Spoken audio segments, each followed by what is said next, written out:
ढूंढना है, एक आपका प्रोडक्ट और एक सम, अगर हम इसको स्प्लिटिंग द मिडल टर्म से करना चाहते हैं तो। दूसरा तरीका आपके पास क्वाड्रेटिक फॉर्मूला है। मैंने बोला था इस टाइप के क्वेश्चंस जब आते हैं ना तो splitting the middle term best रहती है। देखो यहाँ पे आपका जो प्रोडक्ट है ना वो कांस्टेंट टर्म और एक्स स्क्वायर के कोफिशिएंट को मल्टीप्लाई करके आता है, और जो सम होता है ना वो ये वाली x की जो कोफिशिएंट होता है उसको बोलते हैं। अभी इसको एलसीएम नहीं लेते हैं, इसको एज इट इज लिख लेते हैं।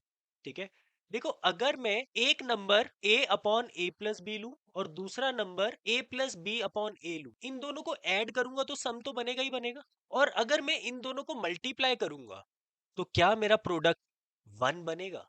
तो जो दिया हुआ है वो ही स्प्लिटेड चीज है ऑलरेडी, बस आपने इस चीज को लिखना ऐसे है x square plus a upon A plus B x A plus B upon A x plus 1। अब यहाँ पे प्रॉब्लम यही खत्म नहीं हुई है, ये सोचने के बाद कॉमन लेना भी थोड़ा सा ट्रिकी है इस क्वेश्चन में।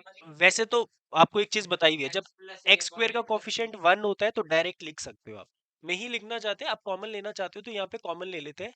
तो x कॉमन लेने पे x plus a upon A plus B बनेगा। और इन दोनों टर्म्स में से क्या कॉमन ले, देखो हमें x बनाना है, तो x बनाना है तो a प्लस बी अपॉन ए, ये वाली चीज कॉमन लेनी ही पड़ेगी। तो यहाँ पे x आ गया। अब यहाँ पर तो ये चीज था नहीं, तो जो चीज नहीं होती और जबरदस्ती कॉमन निकालते हैं तो वो अपॉन में चली जाती है।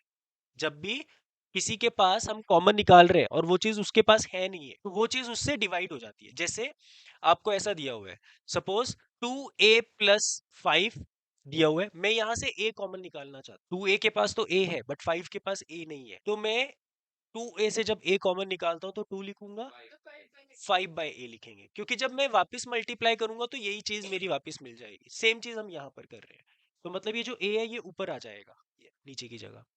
तो एक फैक्टर आपका बन गया x plus a upon A plus b, और दूसरा factor x plus a plus b by a is equal to 0। तो यहां से x की वैल्यू आपकी आ जाएगी माइनस ए प्लस बी, या फिर माइनस ए प्लस बी ब्रैकेट के अंदर अपॉन ए। वैसे आप यहाँ पे डायरेक्ट लिख सकते थे, मैंने आपको एक चीज बताई हुई है, जब भी एक्स स्क्वायर का कोफिशिएंट 1 होता है तो जो दो पार्ट्स में आपने स्प्लिट किया है वही आपके डायरेक्ट फैक्टर की फॉर्म में आ जाते हैं।